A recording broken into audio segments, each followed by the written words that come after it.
Good morning and welcome to Waking Up with Don. It's springtime and summertime is right around the corner. So we're all thinking about getting in shape, getting that beach body and, just being a little healthier and looking better for this season coming up.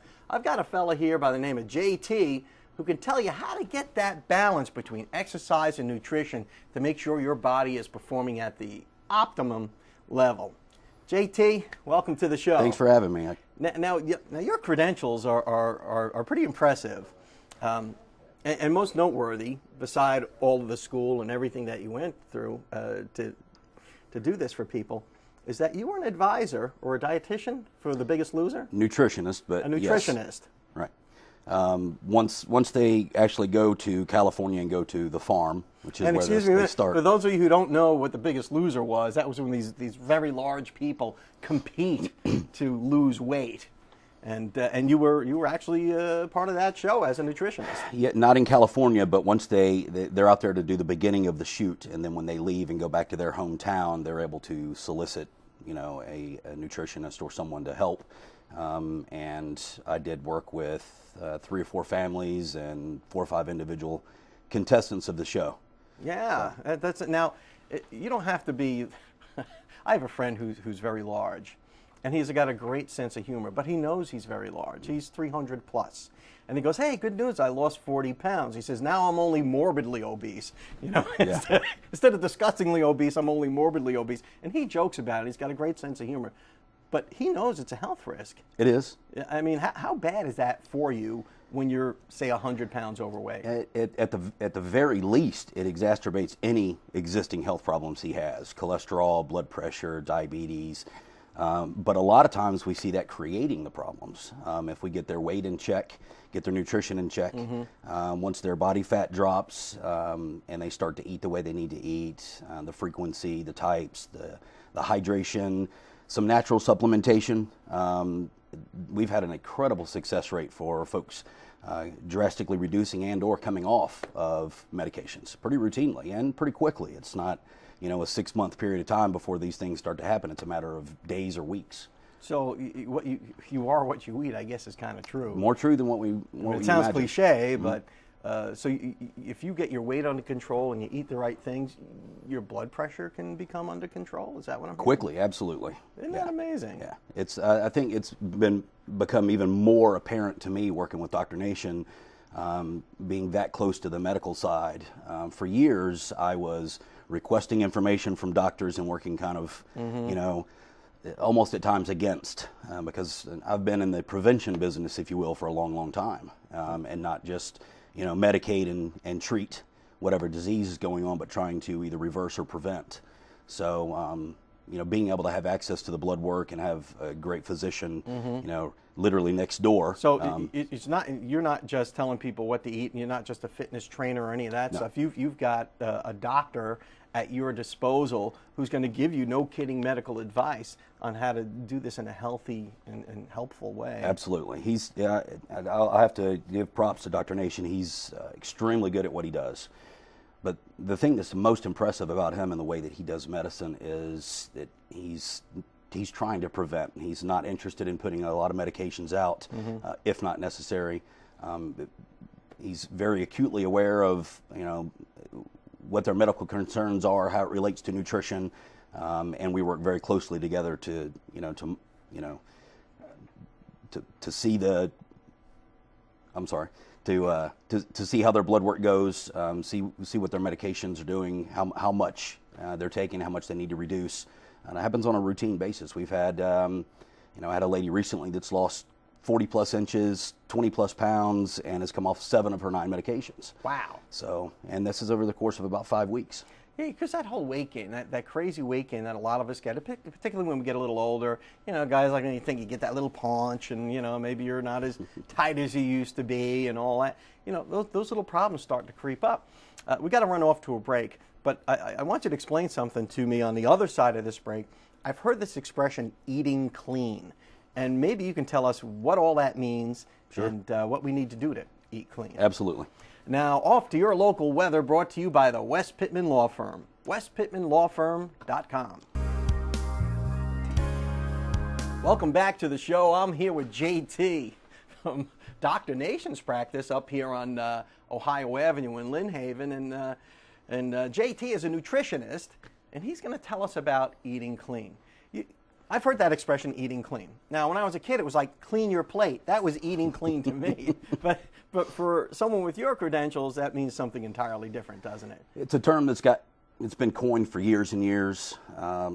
It's eating clean would be avoiding saturated fat and sugar. Those are the two things that really could be eliminated from the planet tomorrow, and we'd be just fine. They serve really no purpose for the human body at all. It's to make stuff taste good. But sugar and saturated fat, eliminating those, if I had to give someone one piece of advice, would be to cut sugar. All sugars or just certain types of sugars? Really, your body doesn't care. Sugar's sugar. A big misconception is I have a lot of folks that will come in and tell me, what they currently eat. In the middle of the afternoon, they'll have a bowl of fruit or something like that, and that's going to spike insulin levels and cause the same havoc that it would be to have a candy bar. There's really no difference. Really? Now, granted, the fruit is not bad for you. You've got a lot of vitamins and minerals and fiber and things like that in different fruits, but the reality is the amount of sugar that's in fruit is just as bad as anything else.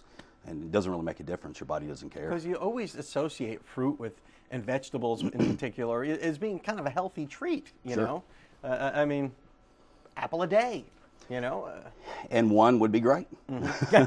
It's when it turns into a frequent snack in between meals. If you're going to have fruit, have it with a solid meal, have it with a protein source, eat it in conjunction with other foods, not by itself. It does damage by itself. And again, I'll reiterate, I'm not saying fruit's bad. It has a lot of benefits and it's good. But if we're talking about losing body fat, then that's one thing that needs to be cut back. Because again, your body doesn't care if it's fructose or sucrose or lactose or whatever. Sugar's sugar. Okay, so refined sugar, though, if you put 2 in your coffee in the morning, that's white death, isn't it?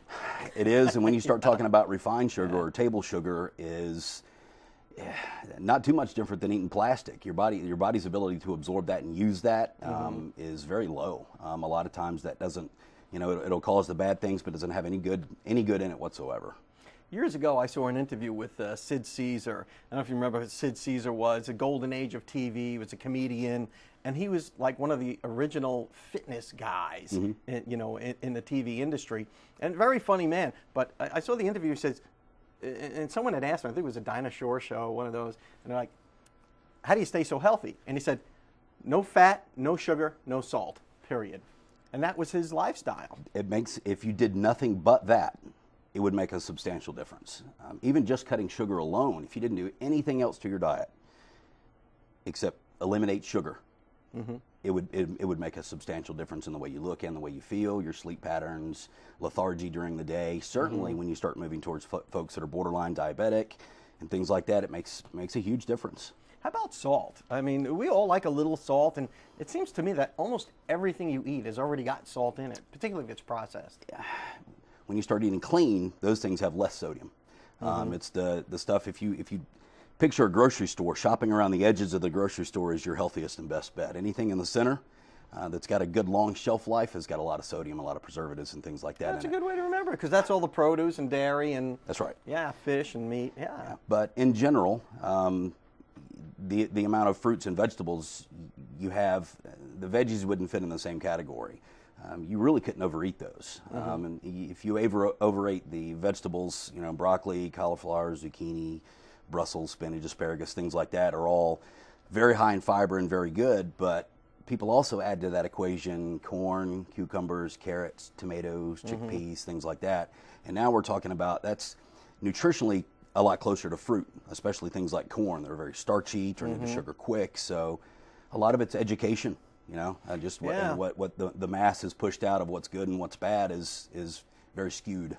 What about snackers? I've heard people say 3 squares is okay, but 5 grazing episodes throughout the day is a little healthier. Is that true? Substantially true. Yeah. Eating 3 meals a day allows your metabolism to remain slow. Doesn't give it much to do. Everything your body does is an adaptation to something, whether it's a callus or a sunburn, your metabolism's included. Eating 3 times a day allows your metabolism to stay relatively complacent and doesn't work very hard or very efficiently at processing those meals because it's got plenty of time from now to the next. JT, if there was one tip that you could give our viewers on how to make that very first important step to healthy or clean eating, what would it be? Increase your water intake, 64 to 96 ounces a day. Get rid of sugar and eat every 3 to 4 hours. Good advice. JT, thanks a lot for coming on the show, and Thank I you for having appreciate your expertise and sharing that with our audience. And now off to your Max Biz tip by Zenovia.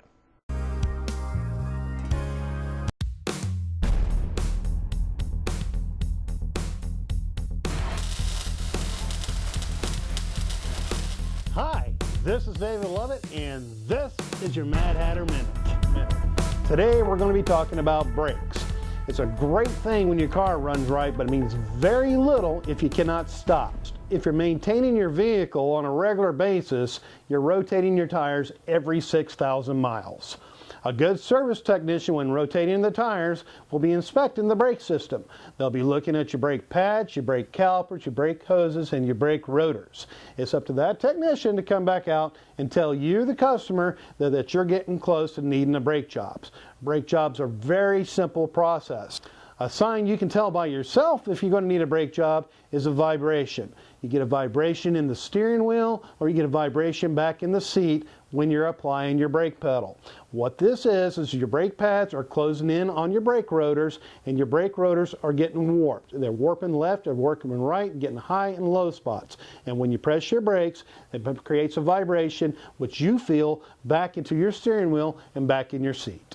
You'll know you need a brake job when you hear a high-pitched squealing noise coming when you're braking. Now that squealing noise will come when you're pressing your brakes, and sometimes you'll hear that squealing noise when you're just driving down the road. What that is on the brake pad, there's a little tab, and it's a hardened metal, and it makes contact to the rotor. When it makes contact to the rotor, it emits a high-pitched squeal. That's your car telling you you need a brake job. And when you hear that noise, get your car to a shop as soon as possible, because a simple brake job is going to turn into an expensive brake job before you know it. I'm David Lovett, and this has been your Mad Hatter Minute. Hey folks, this is Joshua Brown with Mad Hatter on 23rd Street. Is your check engine light on? If it is, text MADHAT28, that's MADHAT28, to 24247, and we'll check it for free. Welcome back to the show. I'm here with Dr. Aaron Shores, and we're talking about your spinal health. Doc, what are some of the problem points? Where do you see people having the most problems with their spine? Well, there are several different pain generators that can occur in the spine, and I find a lot of times when folks come to my practice, they tell me their sciatica is flared up, and a lot of times patients do not have sciatica. Oy, sciatica. I know, it's almost cliche. It is, absolutely. But there are several joints and that can be pain generators in the lumbar spine, as well as the other parts of the spine as well, but they're not always diagnosed by MRI or X-ray or CAT scan. So there's one joint in particular right here called a facet joint, which are these joints here on the back of the spine, and they're little hinge joints that kind of help keep the spine stable. But when you get arthritis in those joints, they can become painful, and these joints can refer pain across the back so and the down the facet leg. joint, if you could just point that out again Sure. real closely, that's that inner joint? This is on the back of the spine, and it's under the skin, and they go from your buttocks all the way to the neck. But these joints can be a significant pain generator, and I spend quite a bit of time in my practice addressing these joints in hopes of trying to keep people away from surgery and restore their comfort and function. Yeah, I would imagine, you think of joint, you think of knees and elbows and ankles and things like this, but this doesn't look like any other joint I've seen. No, these are unique joints to the spine, and but in the low back, for example, as this spine model shows, these joints can refer pain across the back, down the leg to about the knee. So everything that refers pain down the leg is not always a nerve problem. But the only way to, there are some clues on physical exam and history that would suggest this joint, but really the only way to know for sure if this joint is a problem is to go down there and numb up a couple of the joints that we think are the issue and see how a patient responds. We re-examine them, and if we numb it up and they're better. And you would do that with injections? With an injection, yeah, and we can do that with a little bit of anesthesia if needed. But if we numb up the joint and we re-examine the person and they feel better, that tells us we're in the correct spot. And if so, then there's a small little nerve that goes to that joint, which I've drawn in over here, which is a little bit hard to see on this model, but we can sometimes burn the little nerve that goes to that joint, different than the big yellow nerves here that go down the leg, which everybody always thinks about. And that little nerve burning procedure is a minimally invasive procedure done with a needle called radiofrequency. And that can give you give an individual substantial relief from the low back without having to necessarily have any other treatments or intervention. So it's helped a lot of folks, and also helps keep people away from surgery and long-term medications, because I find a lot of folks in my practice want to make every effort to avoid being placed on long-term medication. Now, what is it now for people who are just tuning in? And I know we covered this in a previous show. This little gadget here. Yeah. What is this thing called, and what's that all about?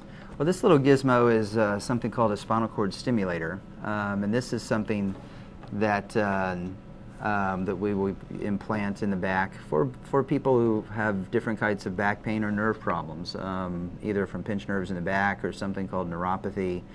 It can also at times be used to help with pain from peripheral vascular disease and poor circulation.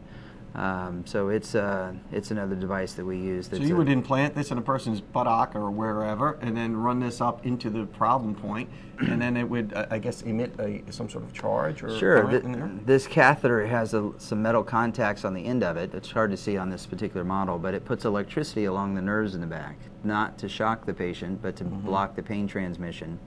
And we trial it for usually several days to a week, let them try it out on their own. We just tape it to their back, and then if they liked it and it was helpful for them, then we can tuck it under the skin, and we have a battery like this that we put under the skin as well, and it's 100% wireless, rechargeable. It can stay there for years and years, and if we trial it and the patient doesn't like it, then we pull it out and that's it. So, but it really is, it's an in-office thing that you do, or is it the trial we can do in the office or usually at a hospital or surgical center, and then the implant itself we usually do at one of the hospitals. Now, before we get to this point, what do we do to keep our spine healthy? I mean, is it just weight and exercise, or what are we talking about? Well, I think that's different for everybody, but certainly keeping control of your weight and trying to stay in reasonable shape is good. But sometimes, despite everybody's best efforts and trying to be healthy, things just happen, unfortunately, and we can't always predict when that happens, and that's one of the frustrating parts about having back pain, is that there's not always a rhyme or reason of why things happen. Yeah, that's amazing stuff. Well, thanks so much for getting us smart on our spinal health, and we'll see you next week. Thank you. And we'll be right back after these messages. Welcome back to the show. I'm here with Thomas Winterman, who's the author of The Thrive Life, and he's going to give us our Thrive Tip of the Week. Well, Thomas, here we are at the end of another Monday, and well, actually beginning of a Monday for a lot of people, end of this show. What's our Thrive thought for the week? For this week, motion creates emotion. Okay. Which means our actions, our thoughts, our feelings, and our body's physiology are all connected to each other. And if we can make a change in one, we can make a change in the others. That's that whole mind-body thing. That's it. It's all connected. It's all connected. So, those days when we wake up and we really don't feel like exercising, we have those negative thoughts and we think there's no way I'm going to be able to do this. If you can just get started, you'll find that it'll change pretty quickly. And, just per our previous conversations, we don't have to go out there and run, but we can go take a walk. Just get moving. And just get moving. That's right. Do something. Any sort of action will bring about some changes. And I know we talked before we started off camera about, what therapists will tell people who are feeling down. It's like, go exercise. That's right. It is the number one prescribed natural antidepressant, exercising is. Now, do you exercise regularly yourself? And what I type try of exercise do you do? I try to. I try to do whatever I can. It involves a little bit of running. I personally hate running. It's just kind of in my DNA. But I like to do some weightlifting, some light cardio and things. Really anything that gets me moving puts me in a better mood and just really ups my day. I know there were times when I had, I just didn't want to go to the gym. I just, I had to drag myself, force myself to just get up and get moving. Right. And, you feel like a better person for the experience afterwards. Yep. And, I had a job where it was kind of a desk job for a while. And I would take a long lunch 3 times a week to go to the gym. And that was like a blood transfusion in the middle of the day. Right. Because, you get through your morning and then you hit those afternoon doldrums, particularly after lunch. But I tell you, if you hit the gym instead and just have a light snack, Yep. it's like you're a whole new person. That's it. It's amazing stuff.